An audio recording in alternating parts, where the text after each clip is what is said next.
पेड़ है प्यारे। नमस्कार दोस्तों, मसीहा आईएएस चैनल में आपका हार्दिक स्वागत है। कहते हैं कि बिना बांधा के कोई भी काम पूरे नहीं होते, तो बांधा हर काम में आती है। हम भारत के भूगोल की चर्चा कर रहे थे, जिसमें हम ट्रांस हिमालय में एक काराकोरम श्रेणी को पढ़ चुके हैं। उसका सेकंड टॉपिक, सेकंड जो श्रेणियां हैं और बाकी श्रेणियां, तो लद्दाख श्रेणी, काराकोरम, लद्दाख श्रेणी और जास्कर श्रेणी, उसके बाद फिर पीर पंजल, धौलाधर वगैरह आती हैं। तो अपन ट्रांस हिमालय के पार्ट में जो श्रेणियां थी, काराकोरम, लद्दाख और जास्कर, तो हम लद्दाख श्रेणी को पढ़ेंगे। देखिए दोस्तों,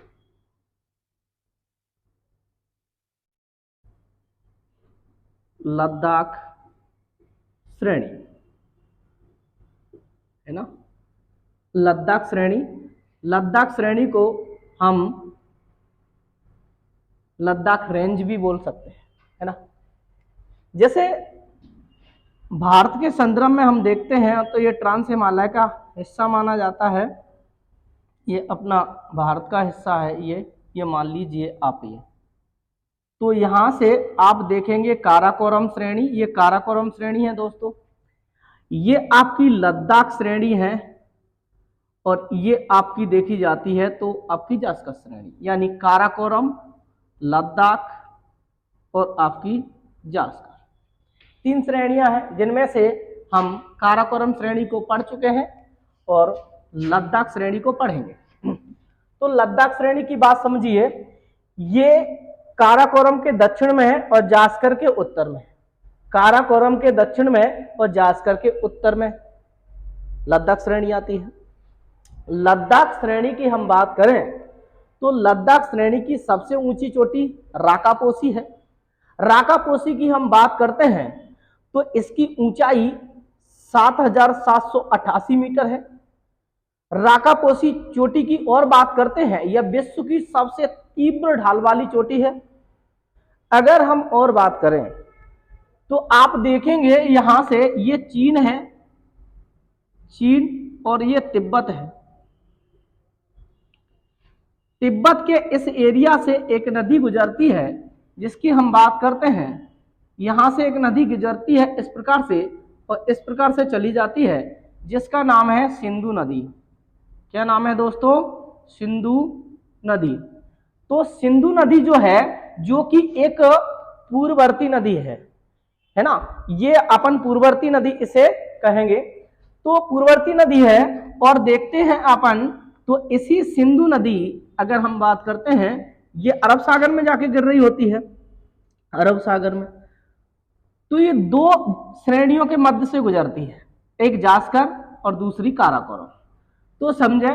इसके बाद हमने बात करी कि ये जो लद्दाख है, लद्दाख का एक, जो लद्दाख में टोटल 2 जिले हैं, वर्तमान में यूनियन टेरिटरी है, 2 जिले हैं, इनमें से एक कारगिल है, दूसरा लेह।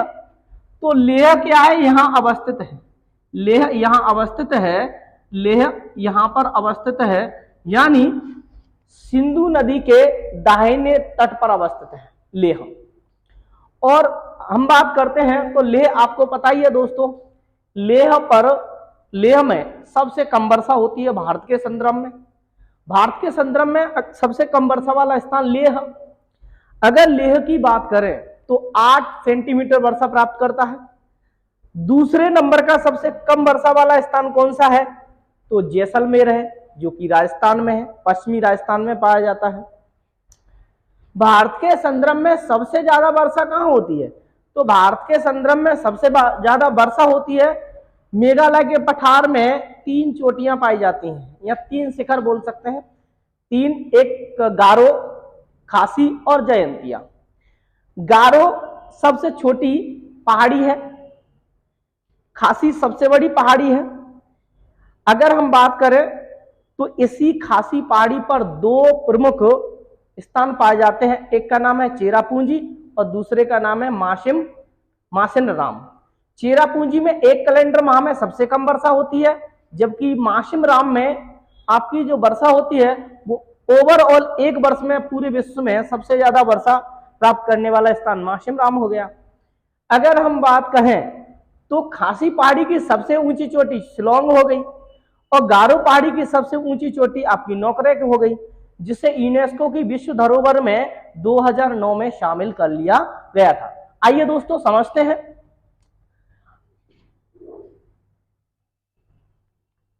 लद्दाख,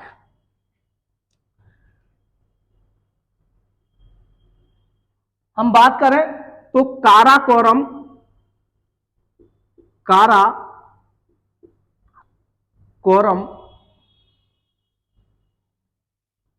श्रेणी के दक्षिण में और जास्कर श्रेणी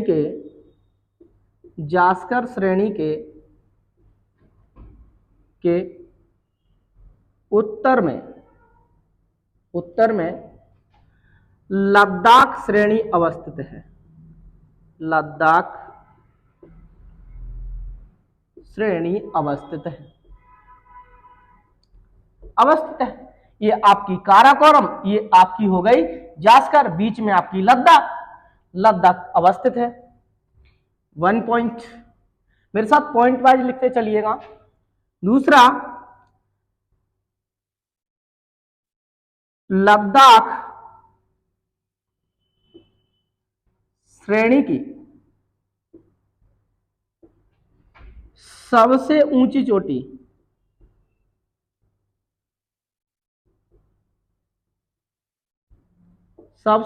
चोटी राकापोसी है। राकापोसी है ना, राकापोसी है। इसकी कुल ऊंचाई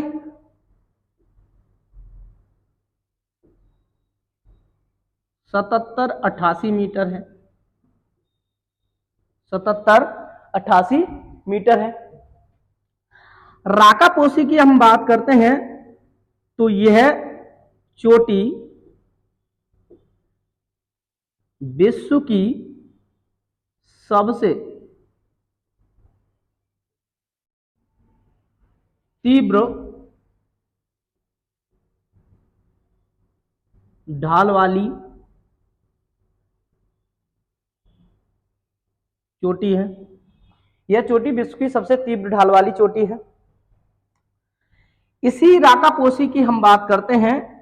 राकापोसी की और बात करें तो राकापोसी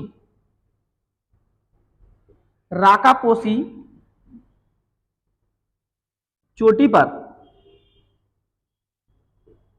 पर सबसे पहले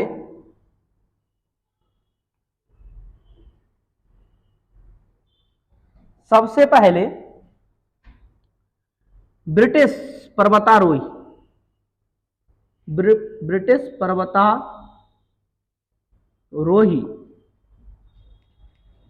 नंबर 1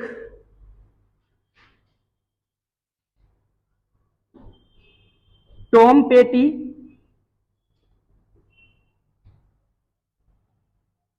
और ब्रिसबेंक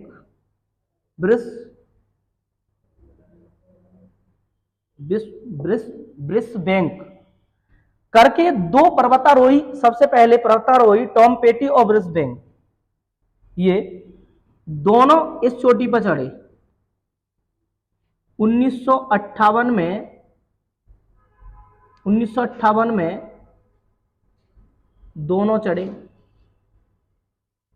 दोनों इस पे चढ़े।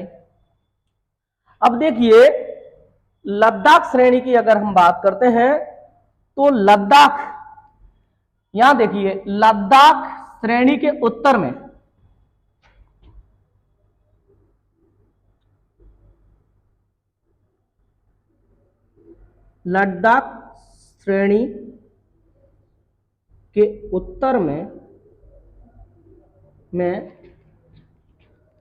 और सिंधु नदी के दाहिने तट पर, सिंधु नदी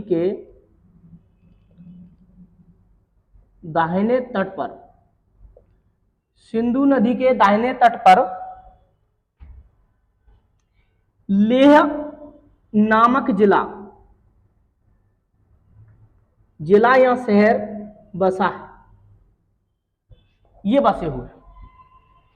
अब जैसे दोस्तों अपन बात करें तो ये सिंधु नदी के दाएं तट पर अपना लेह बसा हुआ है।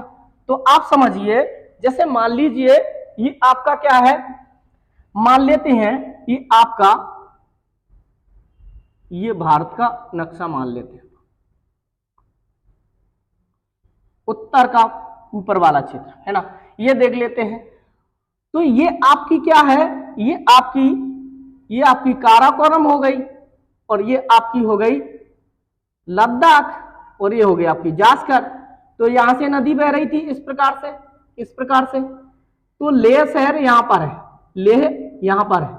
लेह की अगर हम बात करें तो लेह आपका यहां देखा जाता है, ये लेह है। तो लेह में भारत की सबसे कम वर्षा होती है, भारत की सबसे कम वर्षा प्राप्त करने वाला शहर कौन है, शहर लेह है। कितने सेंटीमीटर, तो 8 सेंटीमीटर, 8 सेंटीमीटर है ना। ये सबसे कम प्रथम स्थान पर सबसे 8 सेंटीमीटर वर्षा प्राप्त करता है। दूसरा अपना कौन सा है, दूसरा पॉइंट समझिए, ये पहला। दूसरा देखेंगे दोस्तों, दूसरा सबसे भारत का दूसरा सबसे कम वर्षा प्राप्त करने वाला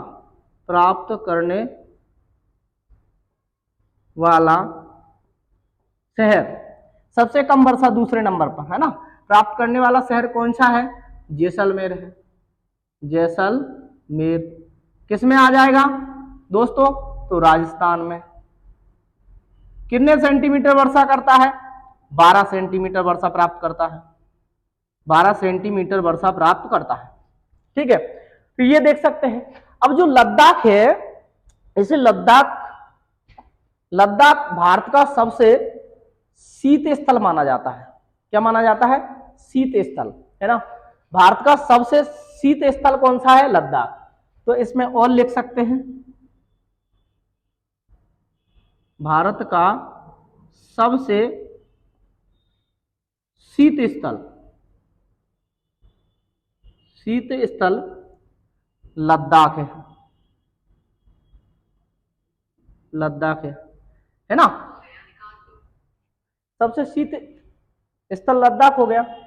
और अगर हम बात करें तो देखेंगे कि जो लद्दाख है, इसमें ये आपका लेह शहर आ जाता है, सिंधु नदी के दाएं तट पर बसा हुआ।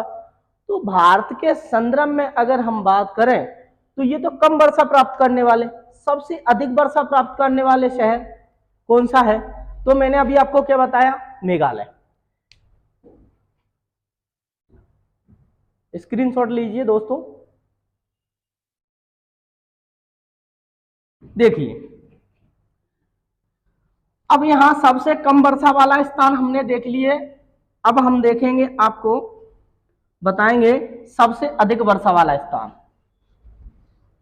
सबसे अधिक वर्षा वाला स्थान, सबसे अधिक वर्षा वाला स्थान देखिए, भारत का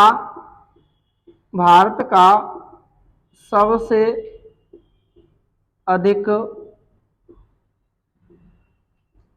वर्षा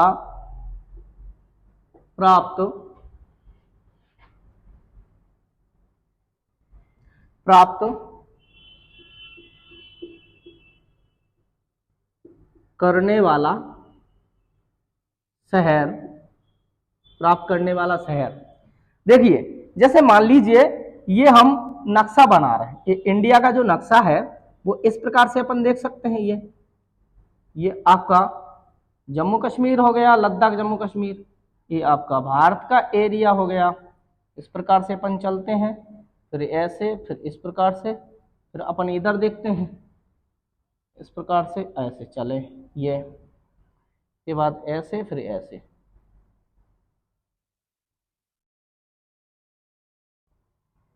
ये मान लेते हैं अपन। तो आपका ये वाला जो क्षेत्र है ये मेघालय है, क्या है, मेघालय। और मेघालय अपन यहाँ ये मेघालय मान रहे हैं, तो मान लेते हैं आपका मेघालय, ये मान लेते हैं आपका ये मेघालय मान लीजिए, ये मेघालय, मेघालय ये है। तो यहाँ पर स्थान कौन सा है, धुबरी, ये धुबरी है जहां से सिंधु नदी गुजर जाती है ऐसे। यहां पर एक चोटी, दो और ये तीन पहाड़ियां देख लेते हैं, ये पहाड़ियां हैं, है ना। ये पहाड़ियों की बात करें तो गारो पहाड़ी, गारो, और इधर आपकी खासी, और इधर आपकी जयंतिया। ये सब किसमें है, तो ये सब मेघालय में है। मेघालय, मेघालय या फिर अपन शिलोंग का पठार बोल सकते हैं, क्योंकि मेघालय की राजधानी है शिलोंग, शिलोंग, ठीक है, ये देख सकते हैं। तो गारो सबसे छोटी गारो सबसे छोटी पहाड़ी है, गारो सबसे छोटी पहाड़ी, इसकी सबसे ऊंची चोटी गारो की, इसकी सबसे ऊंची चोटी नोकरेक है, नोकरेक है ना, नोकरेक, जिसे बायोस्फीयर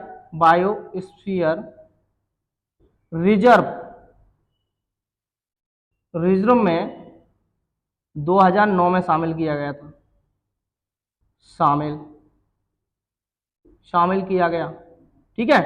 तो सबसे छोटी पहाड़ी चोटी आपकी ये हो गई, किसकी, गारो पहाड़ी की सबसे छोटी पहाड़ी कौन सी है, तो नोकरेक है, कौन सी है, नोकरेक, ठीक है। अब आ जाओ खासी, खासी पे दो प्रमुख स्थान, अगर अपन बात करें एक स्थान मूलतः, और अपन बात करें तो दूसरा स्थान, तो यहां पर है चेरापूंजी, और यहां पर है मासिन राम। तो ये आपका खासी पहाड़ी की स्थान है, ये क्या है, स्थान है ना, खासी पहाड़ी के स्थान है चेरापूंजी और मासिम राम। तो चेरापूंजी और मासिम राम विश्व में सबसे ज्यादा वर्षा प्राप्त करते हैं। एक कैलेंडर माह में सबसे ज्यादा वर्षा प्राप्त करने वाला, एक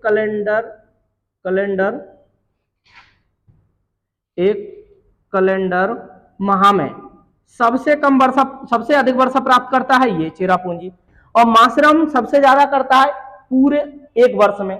अगर हम बात करें तो खासी पहाड़ी की सबसे ऊंची चोटी कौन सी है, तो शिलोंग है, इसकी सबसे ऊंची चोटी कौन सी है, शिलोंग, ये देख सकते हैं दोस्तों। लद्दाख भारत का सबसे ऊंचा पहाड़ है, पठार है ना, भारत का सबसे ऊंचा पठार है ना। तो इसको लिख सकते हैं, यह भारत का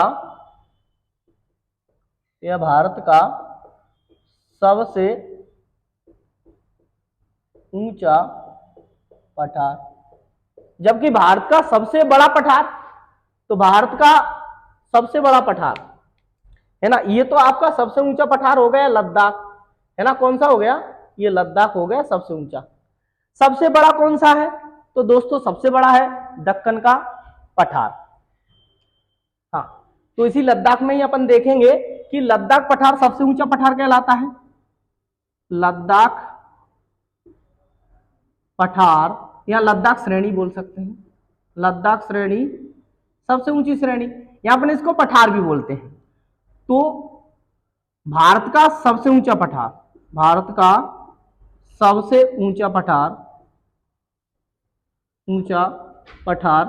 लद्दाख है ना, क्या है, लद्दाख।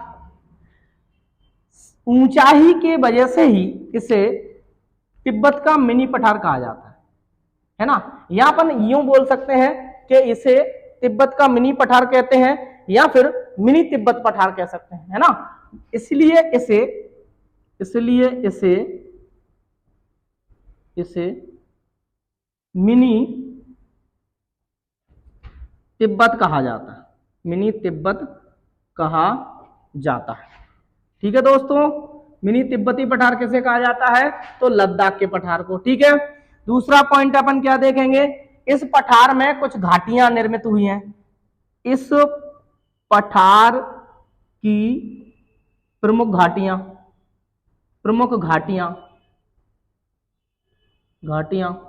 है ना। घाटियों में अपन क्या बोलेंगे, नंबर 1 पूगा घाटी, नंबर 2 सेचर गैप घाटी, सेचर गैप और नुब्रा घाटी,